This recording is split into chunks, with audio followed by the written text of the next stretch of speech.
I'm not asking. I agree. I don't think Bernie is going to get any policy passed in this capacity. What I'm asking for is like public admonishment. You know, what I'm asking for is like making headlines and using your media power and your media pull to set the tone of the conversation during the campaign, criticizing the policy of the campaign during the campaign, not after, whenever it's all wrapped up and you've lost already. But like, you know, in public, in open, like loudly saying this administration is going to lose if they don't get a ceasefire today for Gaza. If they don't pressure Netanyahu and they continue facilitating this genocide, they're going to lose. Again If and the again, American public don't feel like they have an again. answer that's genuinely going to solve and help their material conditions, the Democratic Party is going to lose. I don't want the Democrats to lose. That's why I'm coming out here and doing this, you know?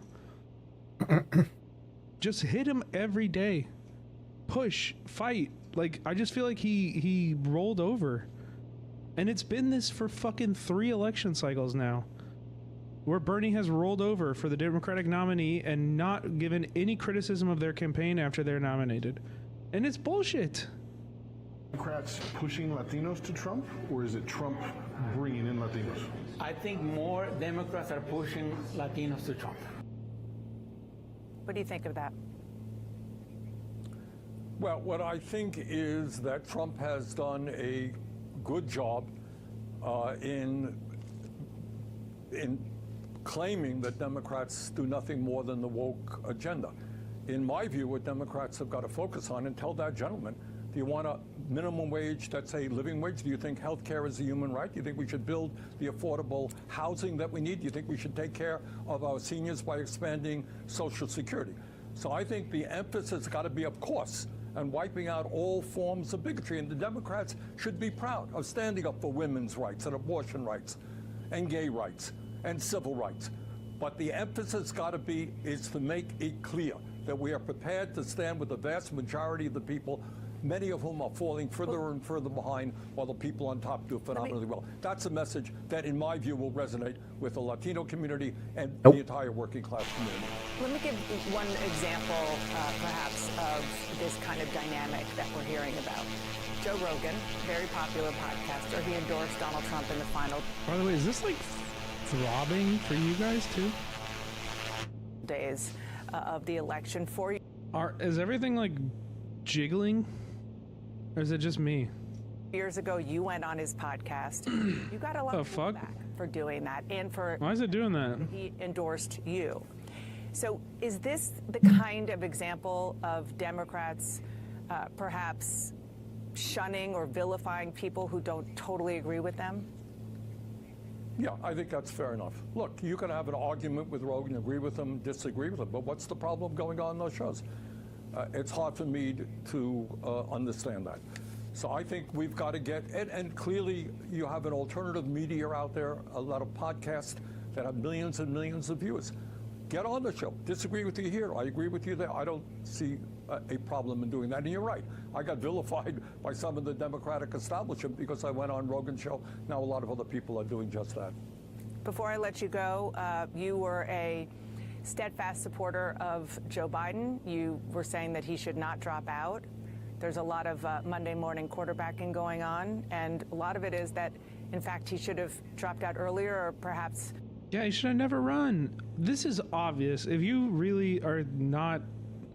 If you really think that Joe Biden should not have dropped out, or if you think he should have, like, you know, he should have just kept going, nobody should ever take you seriously ever again. I'm sorry, your politics are ridiculous.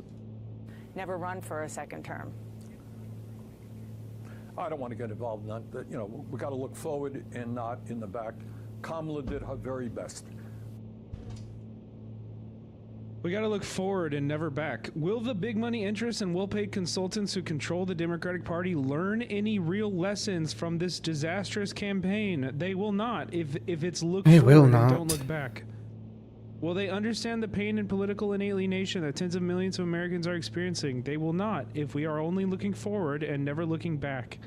Do they have any ideas as to how they can take on the increasingly powerful oligarchy, which has so much economic and political power? Probably not.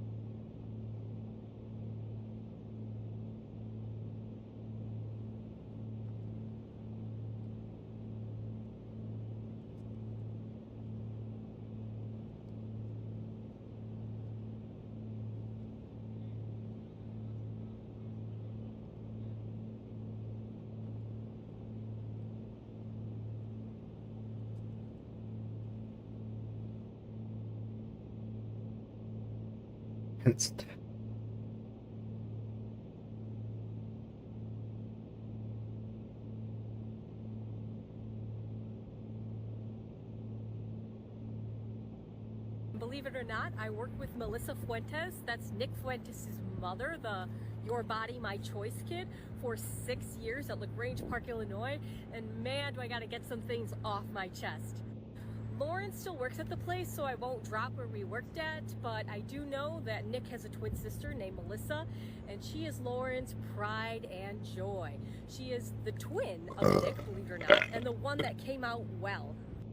Melissa and Nick both went to Lyons Township High School, and Melissa flourished where Nick did not. In fact, he was called many times into the office where Lauren had to leave work, and I had to cover Lauren because of Nick's shenanigans. But I really think the hatred from women started with his mother and his sister because he wasn't included. He was not a good kid. He was called into the office constantly. Shit his pants even at school. It was almost like he did it purposely. So Lauren had to leave work and go get her son. And it was rough. It was very rough. I felt bad for Lauren at the time. But now that I think about it, she needed to get that kid help. And it was clear that he was struggling with some mental issues that time. After Lauren's mother, so that's Nick Fuentes' grandmother, died, Lauren decided to make Nick go live in Berlin into that house. That's the one that got doxxed and the one that got leaked. But right now he is in LaGrange with his mother in the basement again, which she is not happy about at all. Anyway, I think this story, if your teen son is not starting to act right, is getting called into the office, I think we should do more therapy. I think we should prevent ourselves from becoming Lauren Fuentes and making a son like Nick Fuentes, because honestly, it was an epic fail on her part. And I wish I helped her more in realizing that he needs help. So Lauren, if you hear me, please get him some.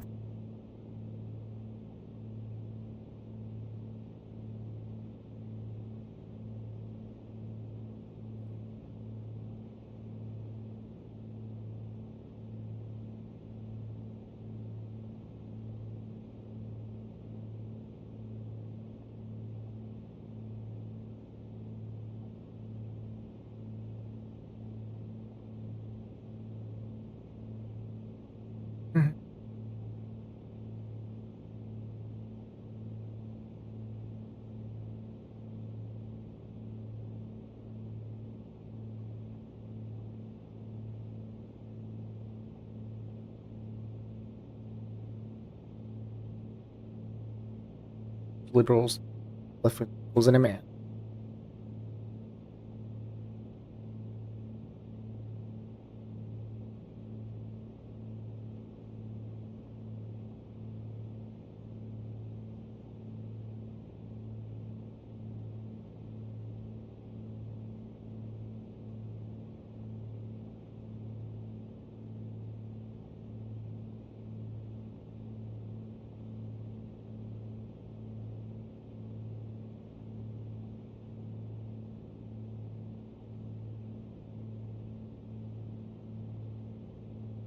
America feels this way. It's also like, hey, look at this. Democrats, you want to take from Republicans? You want to swap votes and get Republican voters? Bernie would have done that. Like Bernie would have done that. Y'all, this is why I say that we should be signing up to knock on doors and be on the phones, because the internet and mass media, which, by the way, at this point, all of these apps, Instagram, X, like Twitter, whatever, it's mass media too, because they've all been bought up by billionaires the same way a lot of these television channels have.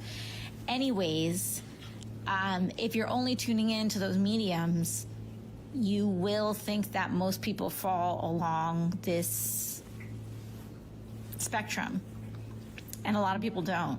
And that's your takeaway, AOC? More outreach, not changing the party?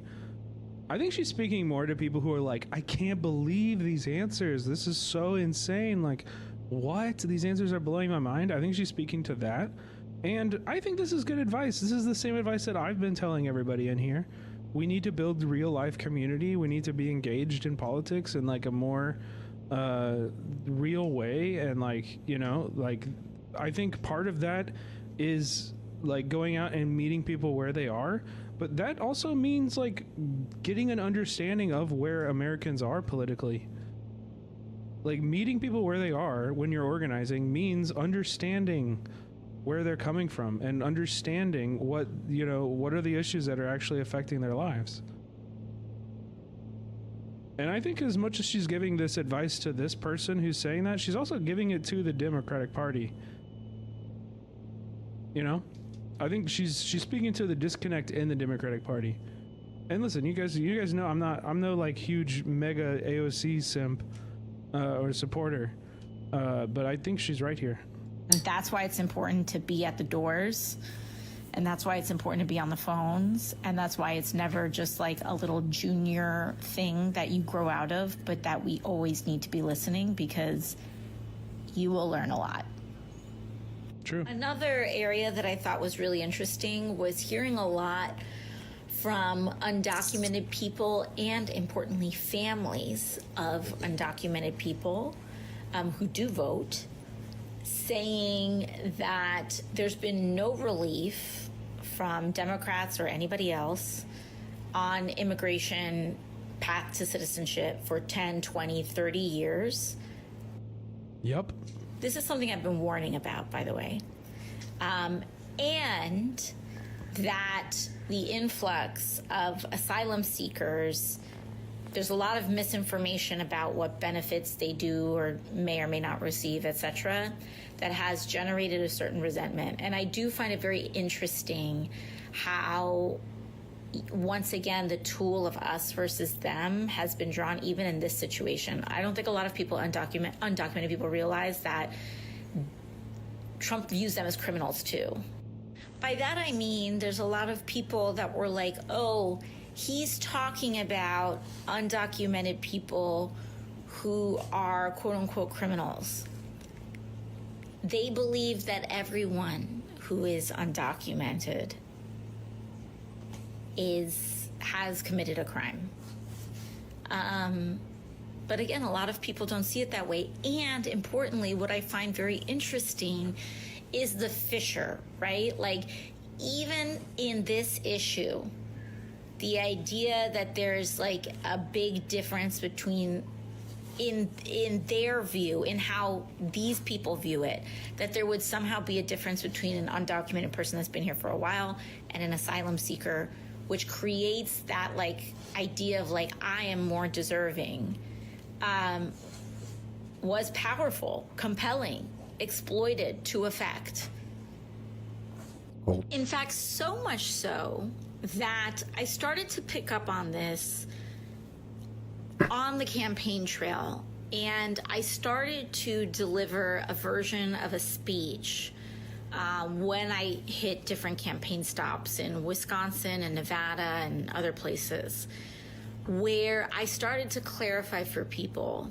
Like, it's like, yeah, so I knew these were all problems, and I knew that the DNC wasn't doing shit to address them, but now I was on the campaign with them. It's like, stop doing this. Can you get, like, bro, why are we doing this? Why are you on the campaign for this party? Why are you not, like, if they want you to campaign for them, then you need to get something out of that. For us, AOC, I understand they're struggling with Latino voters and they need your support. Why are you going out there and doing the work for them for nothing in advance? Like, politics is transactionary. Why are you not getting something in return? Why are you not like working for us? You're just kowtowing to the party so that you can get fucking Senate. So that maybe one day they'll support you as president. It's not gonna fucking happen. You're delusional. Basically, it was this. You know he's talking about you, right? They're not just talking about like just, quote unquote, just trans people or just undocumented. Like he's talking about you. And I had this speech because I think a lot of people didn't realize that he's talking about you. You're going to pay the tariff. Your family's going to be split up. You're not going to have access to vaccines when you have a newborn. So understandably, a lot of people are sending messages in response. For the record, you're not like Trump. It's probably the New York directness that's getting them. I'm that way, and people who aren't from around here don't get it. I truly don't understand how to reconcile that people have somehow... Can't read under the things. That you represent the people, which is true, while falling for the lie that Trump is also for the people when he's so clearly in the pockets of the rich. And perhaps it's because you have been on the ground talking to your constituents ever since you were elected. How do we combat misinformation? If people are making choices based on false information and believe mainstream media is lying, how do we reach them? To some of what I've shared, and people are pretty surprised or just like confounded. And of course I get that too. Some people say maybe it's because we're both New Yorkers and we speak very directly. That's true. Some people are saying could be the direct constant contact. That could also be true. I don't know. Right now I think we're in a lot of data gathering in terms of like, why don't you know? It's so frustrating. What do you mean you don't know? What do you mean you don't know? What's wrong with the Democratic Party? I don't you are fucking inside of it. What do you mean you don't know? Why would you say you don't know? You are the party. Mode. But what I do know is that a huge indicator of how a person voted is where they got their news from. And if you primarily get your news from social media or Google, those were actually right-leaning audiences, or if you primarily got your news from news sources like newspapers, etc., you went left. There was no left.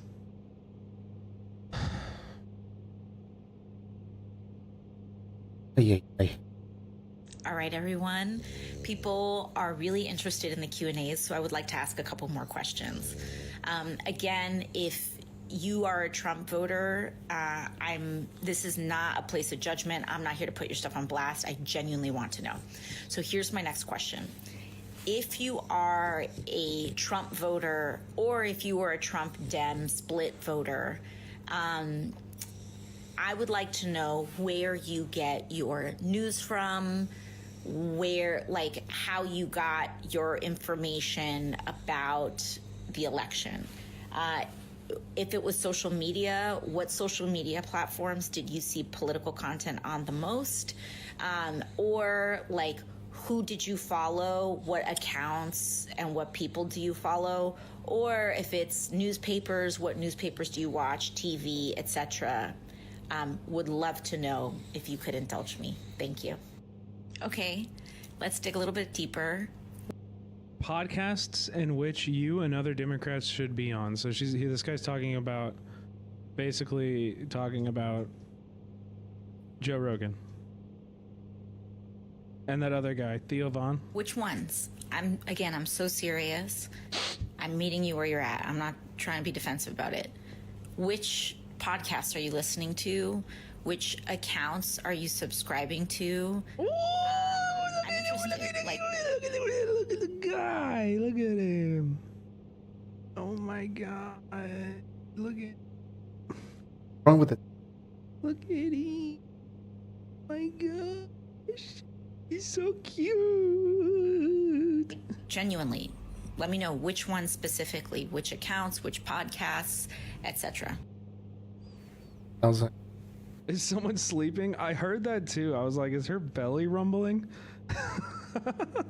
It's her dog snoring in the background. That's awesome.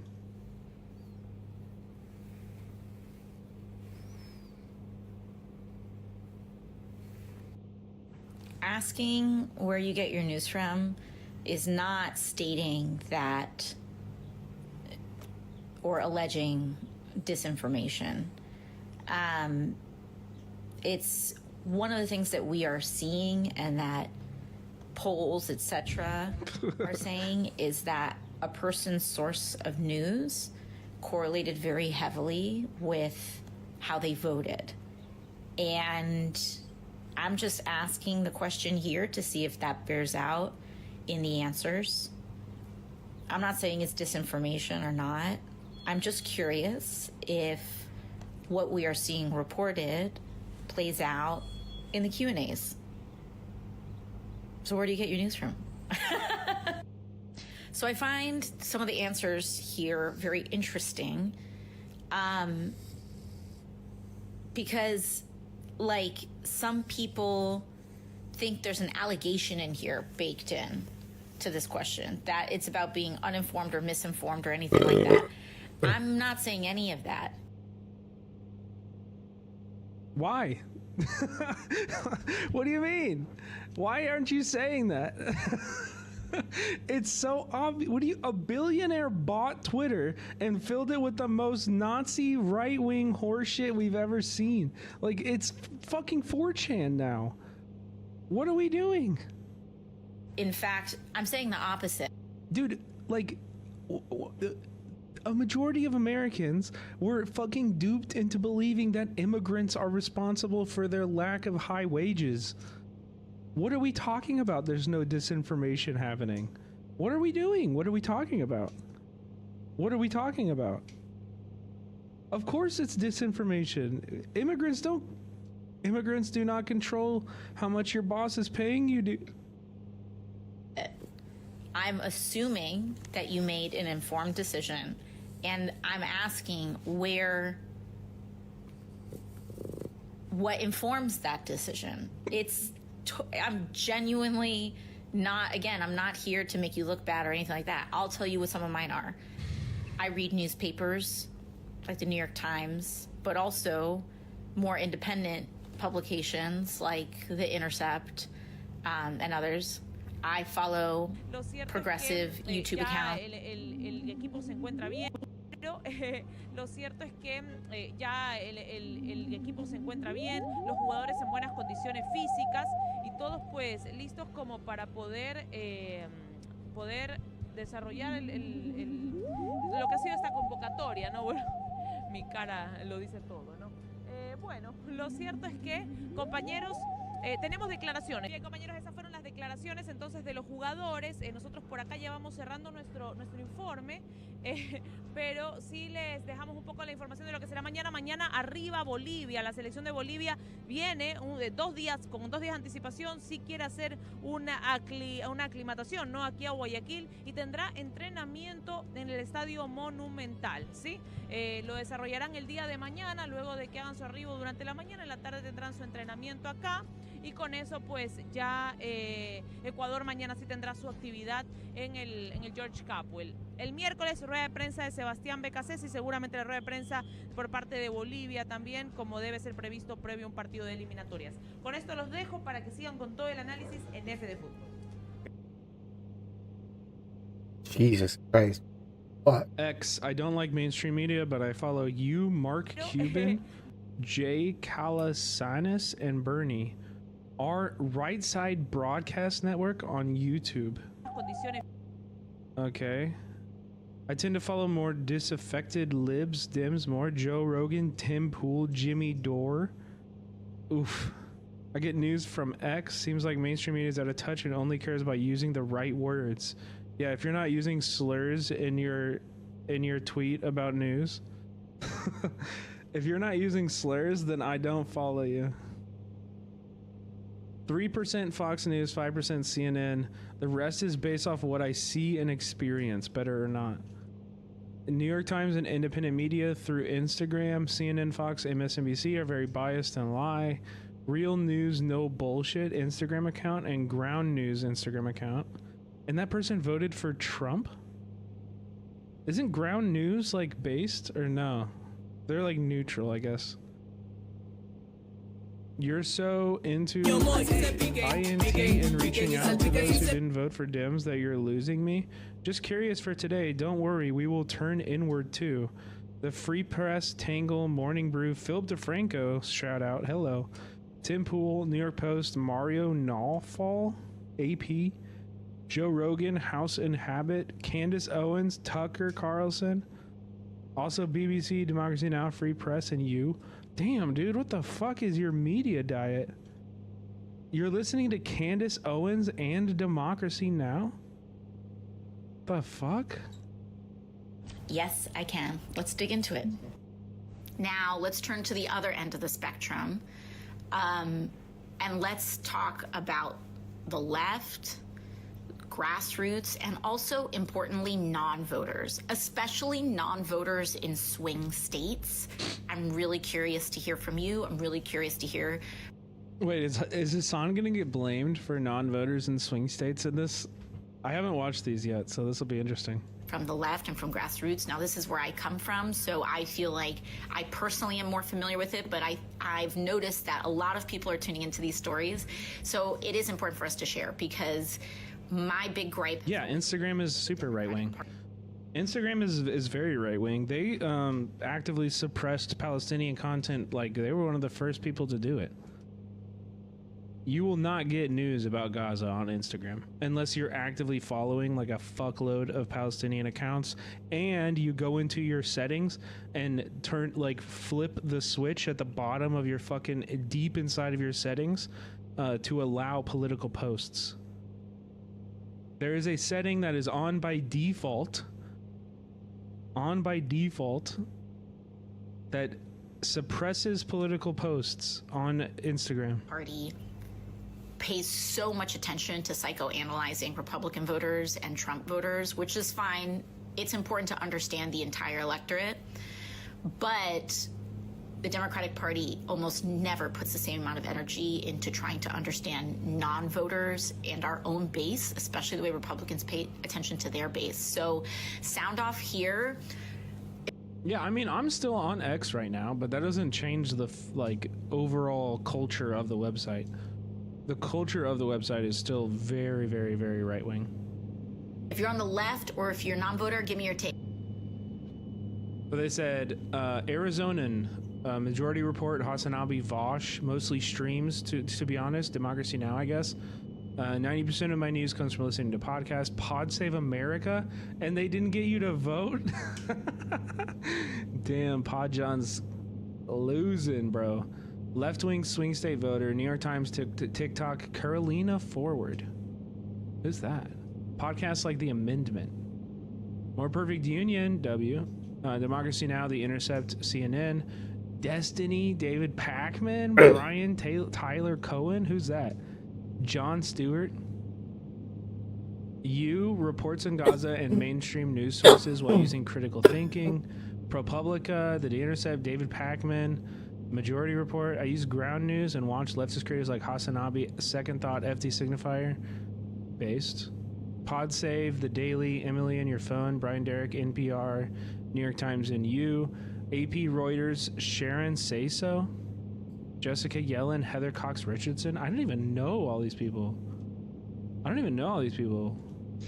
I'm going to ask a series of questions. They're a little spicy. My intention is not to sway it any one way or another. I'm genuinely curious as to your take. It would be extra helpful if you could give a word or two about who you are, where you're from. What state? Are you a swing voter? Left? Hi, Brett. Breakthrough News. Yeah, I love Breakthrough News. Breakthrough's fucking sick. They're dope. Left, right, non-voter, etc. Question 1. Okay, there's a couple. 1. What role do you think Gaza played in this election? That's question 1. Okay? Sound off. Question 2. What role do you think the border played in this election? And be as specific as you can. Instead of Gaza lost us the election, the border lost us the election. How? In what way? What were you hearing? What did you feel about it? Try to give, nuance. What role do you think the border played in this election? Question 3. What role do you think the economy played in this election? And be as specific as you can. Yeah, I like Aaron Monte. You had concerns about the economy. What did you like about Trump if you voted for him with respect to the economy?